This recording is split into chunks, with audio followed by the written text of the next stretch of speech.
I'm just saying what I saw. Someone had to protect her. Vivian deserved the truth. Is that right? I watched her in that marriage for years.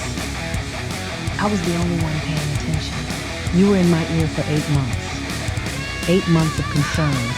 8 months of things you claimed to witness. Margaret, I only ever... We have your own words.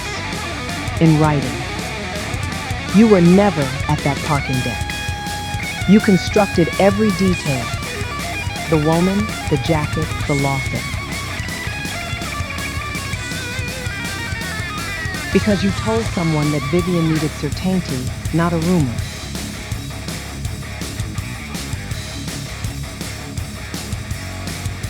I'd like you to leave my house. Right now.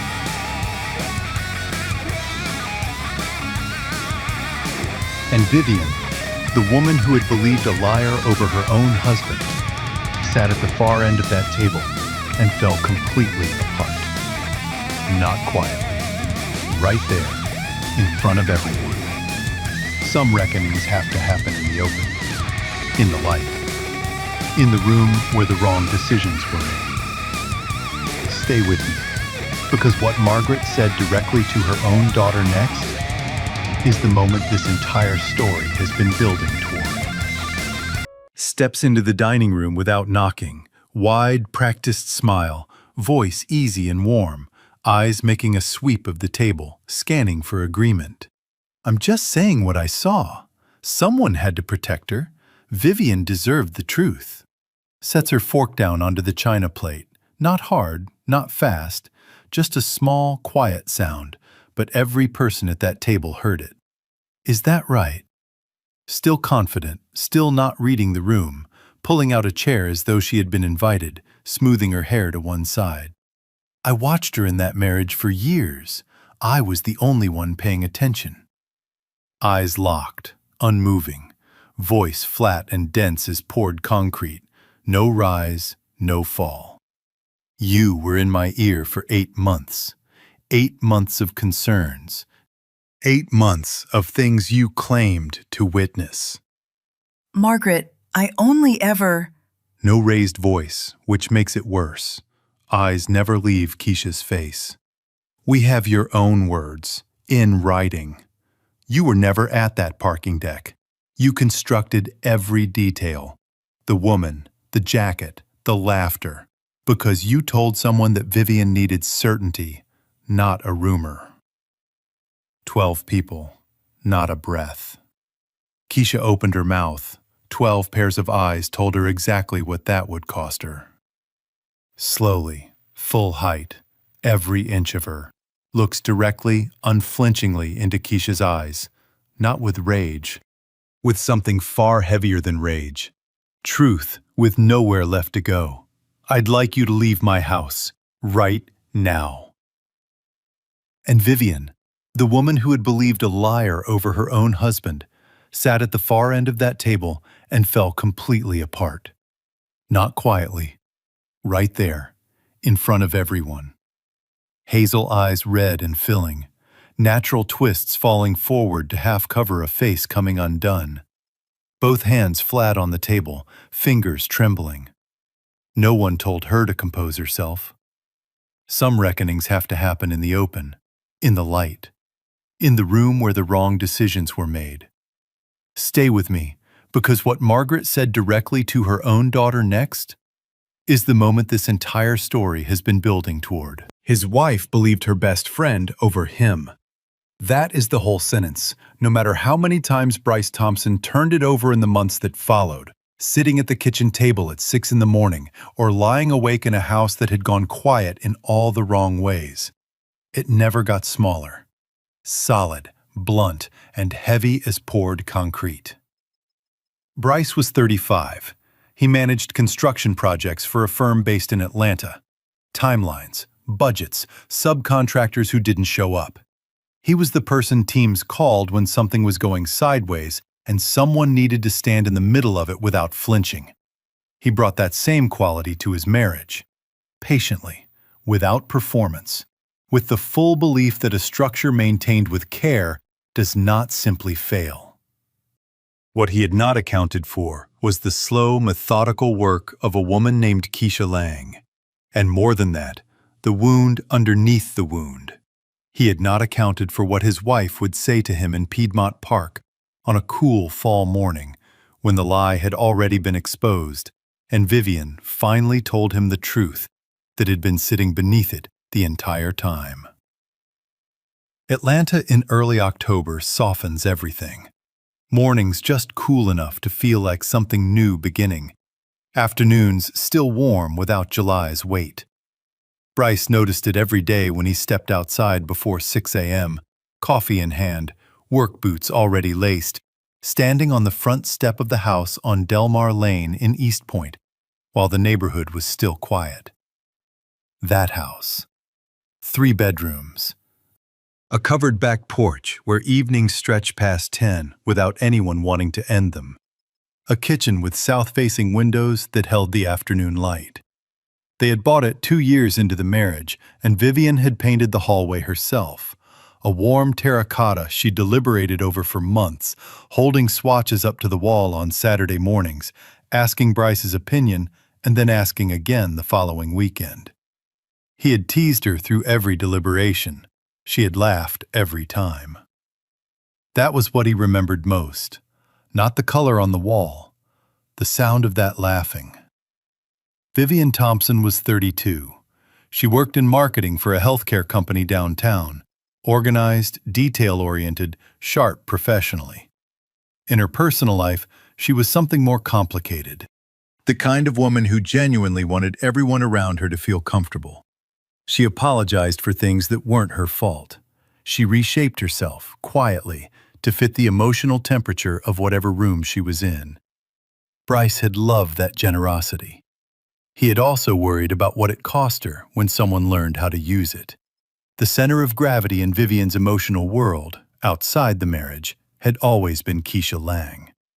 They had met freshman year at Spelman and been inseparable since. Keisha filled rooms before she finished walking into them. She had opinions about everything and delivered them whether asked or not. She called herself Vivian's big sister by choice, a phrase she used with the ease of something well practiced.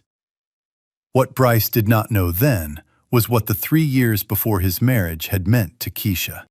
During that period, she had been the central figure in Vivian's world, present for every major decision, instrumental in ending 2 prior relationships, the one Vivian called first. Then Bryce had come along and become that person instead.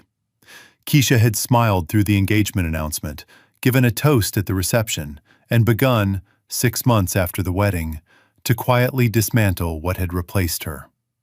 Not from hatred, from the specific, unexamined panic of a woman who had confused centrality with love. The first sign came 8 months before the ceremony. At a venue in Decatur, reviewing the processional order, Keisha leaned toward Vivian and said warmly, "All I'm saying is, Viv, the people who truly know you have always been able to see things before you could. I've always been your clearest mirror." It sounded like affection. What it encoded was something else. That Keisha's perception of Vivian's life was more reliable than Vivian's own. Bryce said nothing. He did not want to be the man who creates conflict before the wedding has happened. He looked at his fiancée, laughing with her friend, and set the comment down in a file he was not yet ready to open. That filing away, patient, practiced, in the name of keeping things smooth, was not wisdom. It was the first of many quiet surrenders, each too small to justify addressing alone, each building on the one before it like hairline cracks in a foundation that still looked solid from the street. They married in November. Beautiful morning. Vivian cried through the vows. His mother cried. His uncle Marcus spent 4 solid minutes insisting something had blown into his eye. Keisha gave a toast that was 80% stories about herself. Everyone laughed. The evening was long, in the best way. For a while after that, things were genuinely good.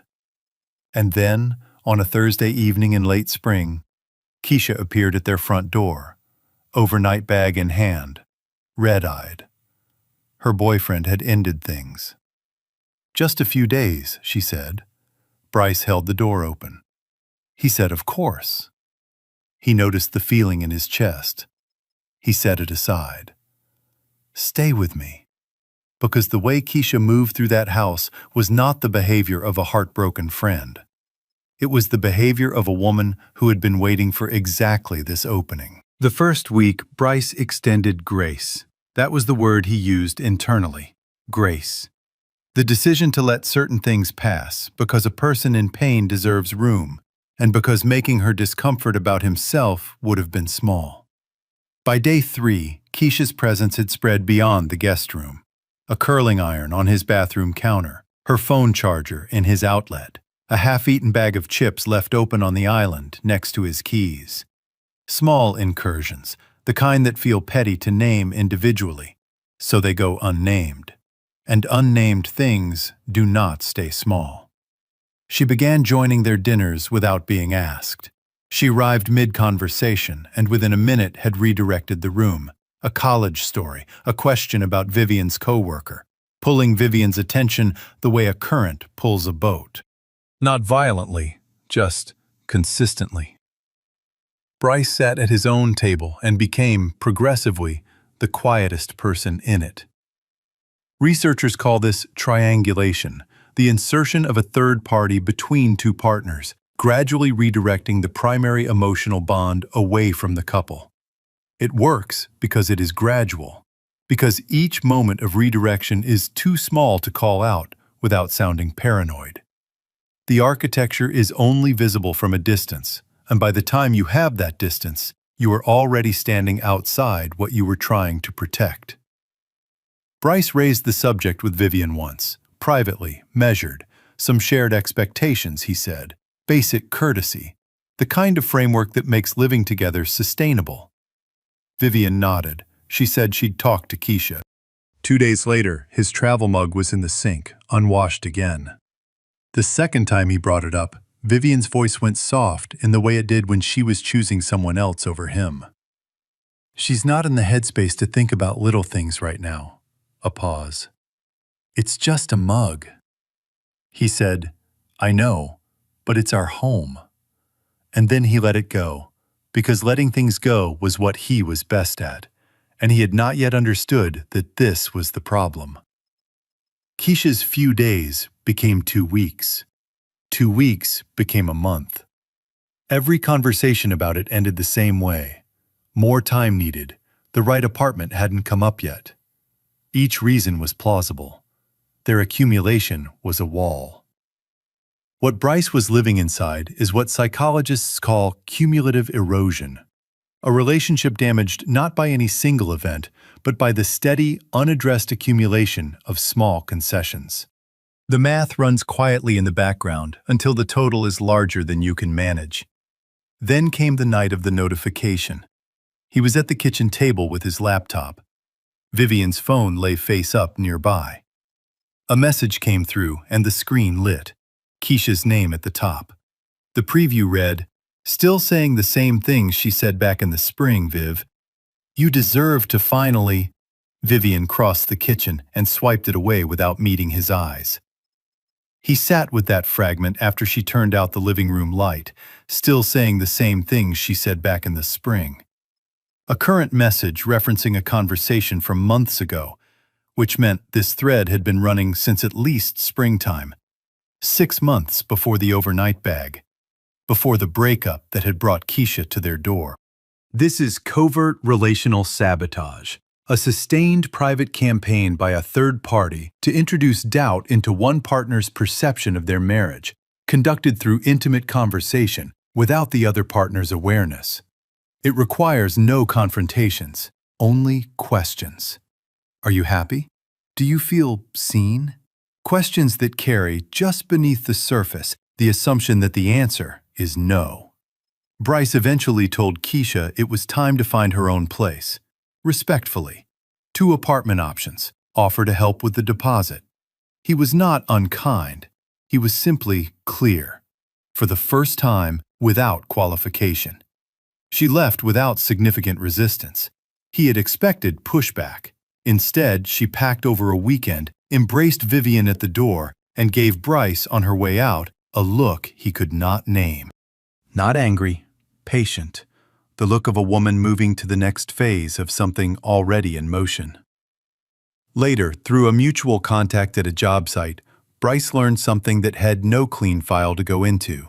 Keisha's boyfriend had ended things approximately 2 weeks before she appeared at their door. Not in a dramatic falling out, quietly, by mutual agreement. Bryce sat with that detail. He did not know what to do with it, but it joined the growing list of things he could not quite dismiss. The day after she left, Vivian was quiet. Within a week, the house had changed. Not cold, not hostile, just absent. Present in body, gone everywhere else. He asked if she was all right. She said she was fine. She said she missed Keisha. He noticed she was on her phone more. He did not check it, but he noticed. Then one evening, sitting down after a long day near Hapeville, his phone buzzed with an alert from the shared location app they'd set up for safety years ago. He checked the history. Vivian had been sharing her real-time location, continuously, through all the weeks Keisha had lived with him, and still now, with a contact listed as K. The profile thumbnail showed a partial image he recognized, a yellow bodycon dress from Vivian's birthday gathering the previous spring. Keisha's account. His wife had been giving Keisha a live window into their household, his schedule, his arrivals, every day. He closed the app, set his phone face down, sat in the quiet and understood what he was looking at. Enmeshed attachment operates exactly this way. One partner shares the interior of their marriage with someone outside it as naturally as breathing, without registering it as a breach. It does not feel like betrayal. It feels like closeness. That is what makes it so hard to name. Bryce went to bed. He lay beside his wife in the dark and thought, with the clarity that comes when all the reasonable explanations have run out, that something was coming. He could feel it. The way you feel before any visible crack appears, when a structure has been compromised from within. Bryce saw every sign. The private messages going back months. His own wife sharing their home's location with Keisha every single day, without telling him. If you discovered your partner had been giving a toxic friend a live window into your daily life, would you stay and work through it? Or would that be the line? Drop yes or no, or tell us, has a best friend ever come between you and someone you loved? What came next arrived on a Saturday afternoon. An accusation so specific and confidently delivered it should have been impossible to fabricate. Except Keisha had made one fatal mistake. The truck Bryce supposedly drove to that parking deck had been sitting in a repair bay 30 miles away the entire day. She came home from brunch on a Saturday and did not say hello. Not in a dramatic way. Vivian moved through the kitchen with a deliberate quietness that was more unsettling than any noise. Set her bag on the counter, poured a glass of water, drank it standing with her back to Bryce, who was at the table watching her the way you watch weather that hasn't decided what it intends to do. He said her name. She turned around. What he saw stopped him. Not anger, something more resolved. The expression of a woman who has already arrived somewhere and is now simply delivering the address. Her eyes were dry and completely still. That stillness was wrong because Vivian's eyes had always moved, always carried whatever she was working through. I need to ask you something, and I need you to tell me the truth. He folded his papers, gave her his full attention. Are you seeing someone? No. Plain, level. Where is this coming from? She crossed her arms. Keisha saw you. Last Wednesday, at the Lenox Square parking deck. She said you were with a woman, talking close. The room went quiet.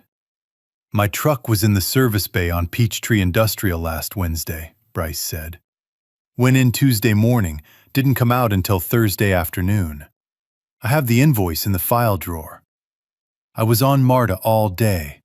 I was not near Lenox Square. Something moved through her face, the involuntary flicker of a person whose certainty has just developed a crack. Then it closed. She described the woman, Vivian said. Tall, natural hair, light blue jacket. Said you were laughing at something she said. Bryce stared at her. He did not know a single woman matching that description, but Keisha had given Vivian a precise visual. Tall, natural hair, light blue jacket, laughing. Because vague suspicions can be questioned. A specific image sits in the mind and accumulates weight, independent of whether it was ever real. That description fits no one I know, he said. I can pull the invoice right now. I can call my foreman. I can get the MARTA fare card records. A long pause. Keisha saw what she saw, Vivian said. Those 4 words reveal how human belief functions under sustained influence. When a person has been receiving a consistent private narrative about someone they love, fed intimately over months by a trusted source, the rational mind does not simply reset when contradicting evidence appears. This is confirmation bias, the tendency to interpret new information in ways that reinforce existing belief and to minimize what does not fit. Vivian had been receiving a particular story about her marriage for nearly a year. By the time Bryce offered her an invoice and MARTA records, those were complications to be absorbed, not evidence to be weighed. Keisha had designed for exactly this moment. He laid the invoice on the kitchen counter the next morning without comment. He saw her pick it up. They did not speak about it. He sent Keisha one message, 3 sentences, measured. The truck had been in the shop. He had not been at Lenox Square. He was asking her to reconsider what she had told his wife. She did not respond. That Tuesday, Vivian came home with a packed duffel bag. She had spoken to Keisha. She needed space. She was staying with a friend. She said it with the flat finality of words rehearsed until they no longer required emotion. He asked once if they could sit down together, with a counselor, with her mother, anything that gave them a real conversation. She shook her head. I just need some time. She was at the door. She didn't look back. I'll be in touch. 4 days later, a process server knocked at 7:42 on a Tuesday morning. Bryce was already up, already in his work clothes. The man handed him a sealed envelope, confirmed the delivery, and walked back to his car. Bryce stood in the doorway a moment. Then he carried the envelope to the kitchen table and opened it. Divorce filing, Fulton County Superior Court. Petitioner, Vivian Thompson. No phone call. No warning, just a knock at 7:42 and a manila envelope and the sound of a car pulling away. A process server at the door is not the choice of someone who left in grief or confusion. It is the choice of someone who had already been preparing, who had decided that a real conversation would only complicate a conclusion she had already reached. Psychologists call this preemptive closure, removing the other person's opportunity to respond, not because there is nothing left to say, but because saying it might unsettle a decision that required certainty to execute. What followed was a particular kind of exile. When a marriage ends inside a close community and the narrative has been shaped by someone as skilled as Keisha, the isolation doesn't arrive loudly. People simply become less available. Texts receive short replies, or none. The warmth of a shared world cools by degrees, gradual enough to deny, consistent enough to feel. Bryce went to work. He managed his projects. He ate dinner alone at the table where Friday nights used to last past midnight. He did not defend himself publicly. The loudest self-defense is usually the least convincing. He waited, not for Vivian to return, but because a patient man who has lived by the truth has, in the end, only one option. He waits for it to surface. What he did not yet know was that someone had already begun keeping records. A woman named Jade Simmons, who had heard one too many of Keisha's conversations and had grown quietly, methodically disgusted. She would call him in 6 months. Don't go anywhere, because what Jade had saved on her phone was Keisha, in her own words, describing what she'd planned to do before she did it. That single conversation changes the shape of everything that came before it. The divorce took 4 months to finalize, uncontested, which meant Bryce did not fight it. Not because he accepted the premise, but because he understood that contesting a legal proceeding is not the same as fighting for a marriage, and the marriage had already left the building long before the process server knocked on his door. He signed what his attorney told him to sign. He attended one hearing at the Fulton County Courthouse on a Wednesday morning that lasted less than 20 minutes. He drove back to East Point afterward and ate lunch at a diner on Old National Highway, alone, watching the parking lot. 6 months after Vivian had walked out with her duffel bag, Jade Simmons called. They met at Piedmont Park on a Thursday morning, early enough that the main paths were still mostly empty. A few joggers, a woman walking a golden retriever that had no interest in the concept of a leash. The park in its particular quiet before the city fully started. Bryce arrived first. He sat near the fountain at the southern end in the flat, cool light of early fall and waited.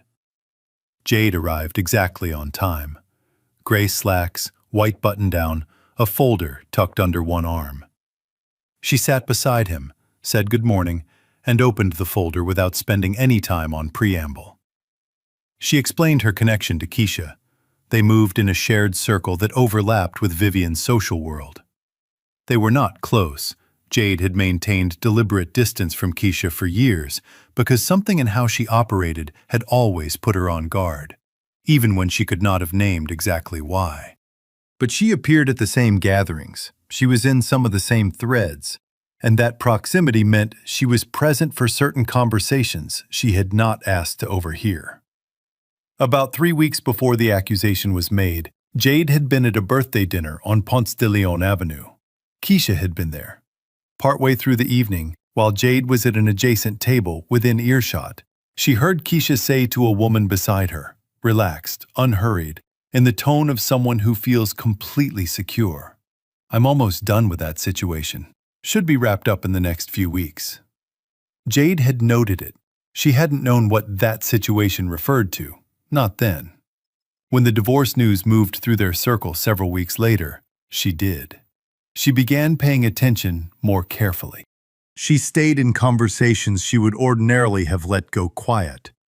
And what she eventually found, through a private exchange forwarded to her by a woman named Deja, a mutual contact from their college years who had grown increasingly uncomfortable with her role in what was unfolding, was the evidence she had been half expecting.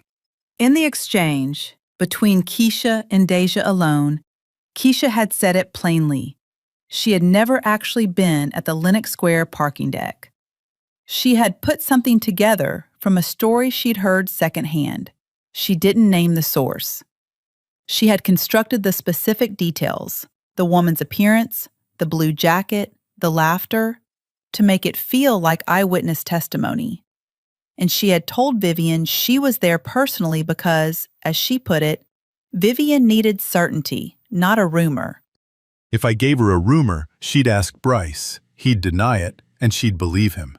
She needed me to be the witness. Deja had forwarded the screenshots to Jade with a single message. "I can't hold this anymore." Jade slid the printed pages across the folder. Bryce read them once, then again. He set them on his knee and looked at the fountain for a long moment without speaking. What Keisha described in that exchange is precisely what psychologists call instrumental deception, the deliberate, premeditated construction of false testimony as a tool to produce a specific behavioral outcome. She did not lie because she was cornered. She lied because she had calculated that this particular lie, delivered with eyewitness authority and specific visual detail, would accomplish what months of quiet influence had not yet fully secured. Vivian's irreversible departure.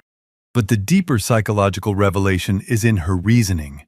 She needed me to be the witness.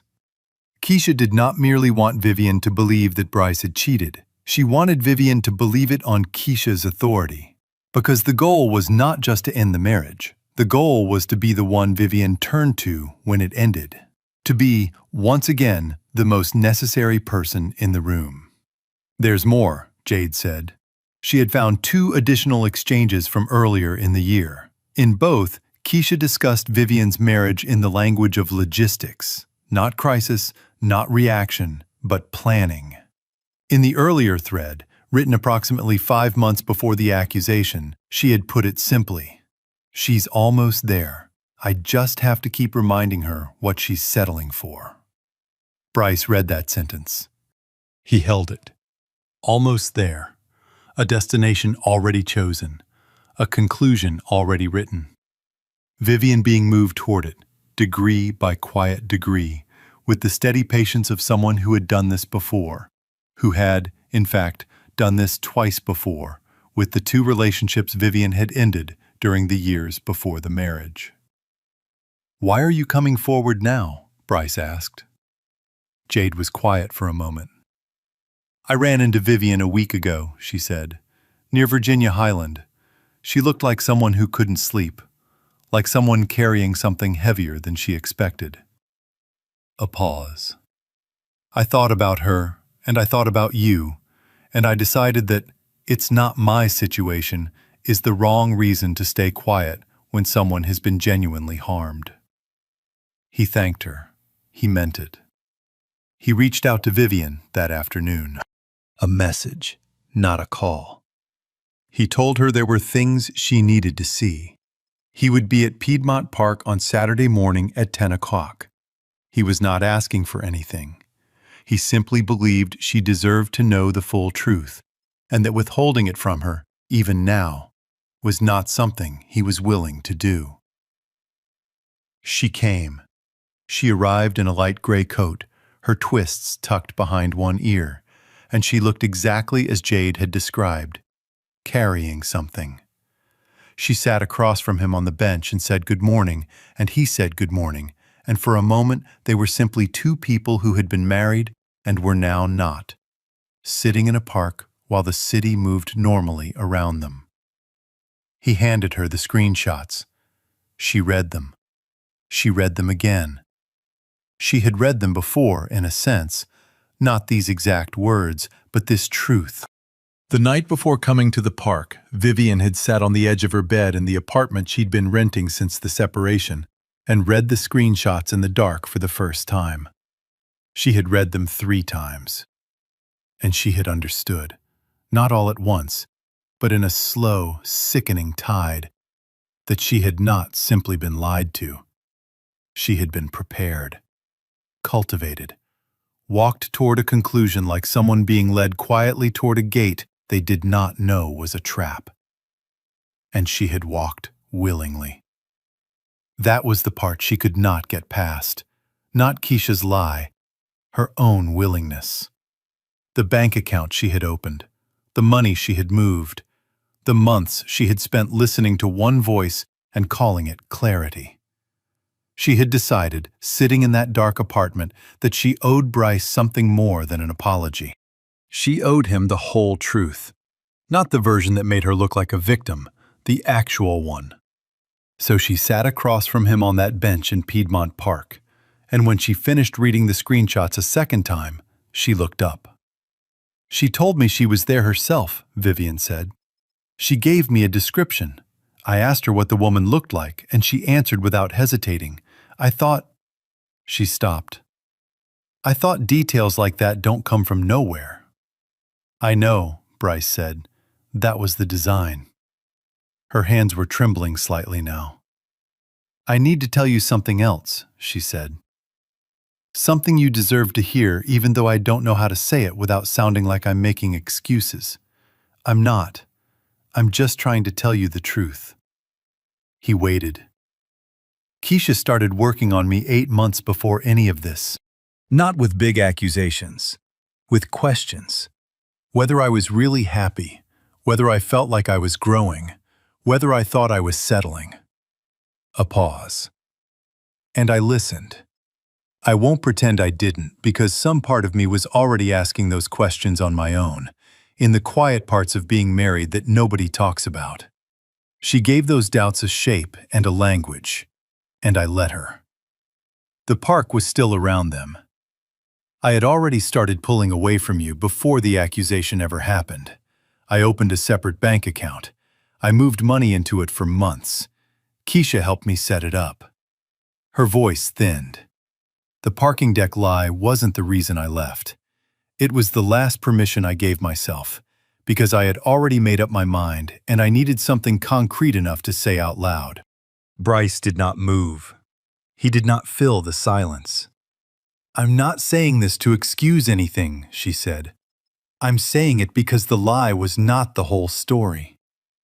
I owe you the whole story."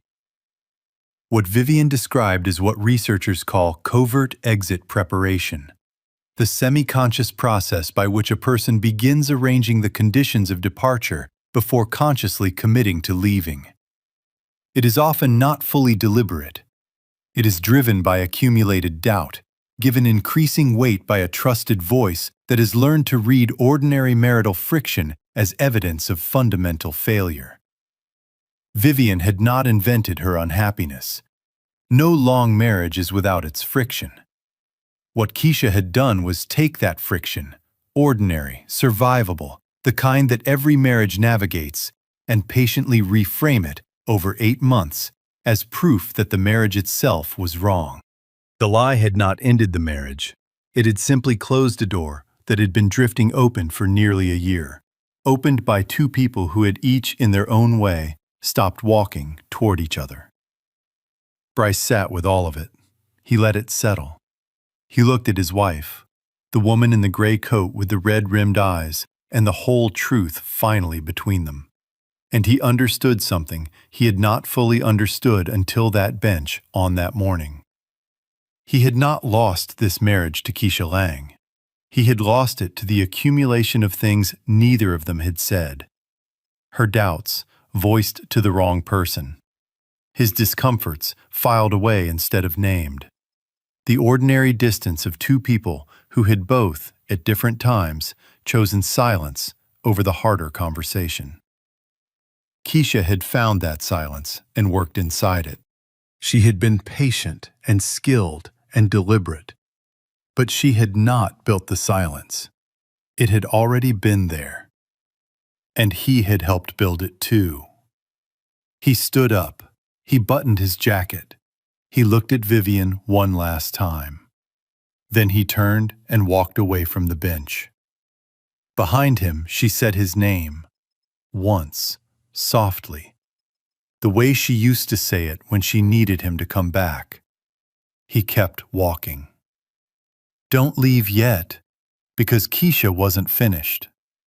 She showed up at a Sunday family dinner uninvited, with a final prepared story. And what Vivian's mother said, out loud, in front of every person at that table, is the moment this story delivers everything it has been building toward. In the 2 weeks after the Piedmont Park meeting, Vivian sat down with her mother and told her everything. Not the version shaped by Keisha, the real one, the screenshots, the bank account, the 8 months of private conversations that had slowly rewritten how she saw her own marriage. She told her about Jade, about what she had said to Bryce on that bench. Margaret listened without interrupting. That was the most frightening kind of listening. When Vivian finished, her mother sat quietly for a moment. Then she said, "All right, I understand now." And she started setting the table for Sunday. 3 weeks after the divorce was finalized, Margaret Thompson hosted Sunday dinner. This was not an occasion. It was simply what she did, reliably, without needing a reason. The house in Morrow. The dining room that fit 12 people, the cousins, the aunts, her sister from Decatur. A table that had been set with care for 20 years. Bryce was not there. He was no longer part of this table. He understood that. But Keisha Lang was. She arrived uninvited, with the ease of someone who had never needed an invitation. She had been woven into these Sundays for years. She moved into that dining room like a woman who already knew she belonged. She also arrived with a prepared account. Within 30 minutes, she had begun sharing her concerns, in the intimate, lowered voice she was most fluent in. Not accusation, concern, because concern is harder to argue with. She said controlling. She said patterns. She framed herself as a woman who had watched someone she loved suffer and had finally done something about it. She delivered all of this with the food still warm and 12 people around the table. This is the final maneuver in what researchers call post-separation narrative consolidation, securing the community's acceptance of a fabricated version of events before contradicting information takes hold. The same strategy Keisha had been running for a year. Arrive first, establish the emotional frame, make it sympathetic enough that questioning it requires a courage most people in a social setting would rather not spend. It had worked before. In phone calls, in private messages, in birthday dinners. It did not work at Margaret Thompson's table. Margaret let Keisha finish. She sat through every word. Then she set down her fork with a small, deliberate sound that reached everyone in the room. Keisha, I've been on the phone with this family for 8 months. You've been in my ear for 8 months. Stories about Bryce, concerns about Bryce, things you'd witnessed. 8 months. A pause. And during those same 8 months, my daughter was quietly preparing to leave a man who paid this family's expenses without making it anyone's business, who came over one Sunday and fixed my sister's porch railing because he noticed it needed doing, without being asked, without saying a word about it. A man who never gave anyone at this table a single reason to doubt his character. She looked at Keisha without looking away. What you told Vivian about that parking deck was a lie. We have the documentation. We have your own words. And the lie is not the worst of what you did. The worst is the year that came before it, placing doubts, one conversation at a time, in my daughter's mind. Not to protect her, because you could not stand watching her build something good with a man who wasn't under your control. The table was completely still. At the far end, Vivian sat with her hands flat in her lap. She had known this was coming the moment Keisha walked through the door. She sat and received every word with the expression of someone who had run out of arguments, not because they'd been defeated, but because she no longer believed them herself. Margaret looked at her daughter, briefly, just long enough. Vivian made her choices. She'll carry them. Then back to Keisha. But you came into this house today to finish burying a man who is no longer here to defend himself. And I will not allow it at my table. I'd like you to leave my house now. No one spoke. No one moved to soften it. Keisha opened her mouth once. The silence of 12 people who had collectively decided told her everything she needed to know. She picked up her bag. She walked through that dining room under every eye. She went out the front door. The screen door swung shut with a quiet, ordinary click. No slam, no last word, no backward glance. Just the sound of a door closing. Vivian cried. Not quietly, right there at the table, in front of her aunts and cousins and her mother. No one told her to compose herself. Some reckonings have to happen in the open, in the room where the decisions were made, felt fully in front of the people who watched you choose wrong. She sat at that table and felt all of it. Bryce received a call from Vivian's cousin, Dara, whose voice was barely above a whisper. A few days later, a message from Margaret, handwritten in its cadence. Bryce, you were always good to this family. I'm sorry we didn't protect you the way you deserved. That is on us. She signed it with her full name. The way she signed things, she meant without reservation. He read it twice. He did not feel vindicated. Vindication requires something still in play. What he felt was quieter than that.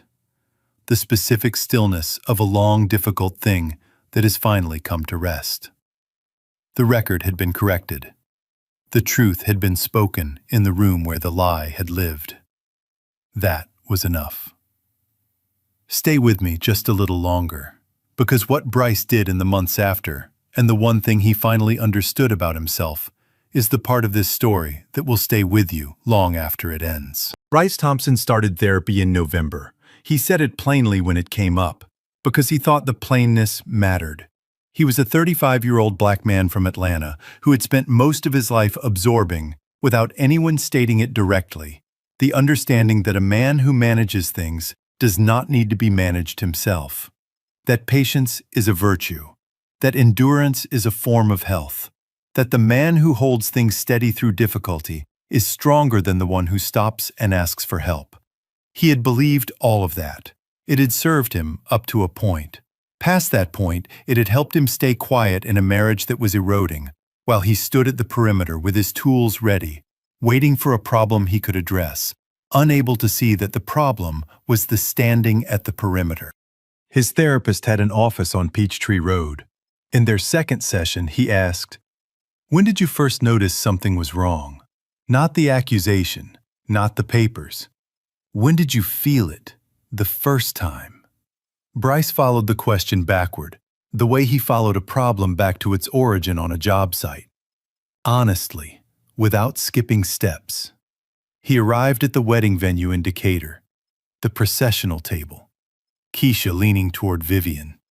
"I've always been your clearest mirror." He had felt it then, something specific and clear. And he had looked at it, weighed the cost of naming it, and put it down. "What did that cost you?" his therapist asked. "All the times you put things down." The honest answer took a while to form. What it had cost him was not his dignity, and not his marriage directly. Those were outcomes. What it had cost him was information.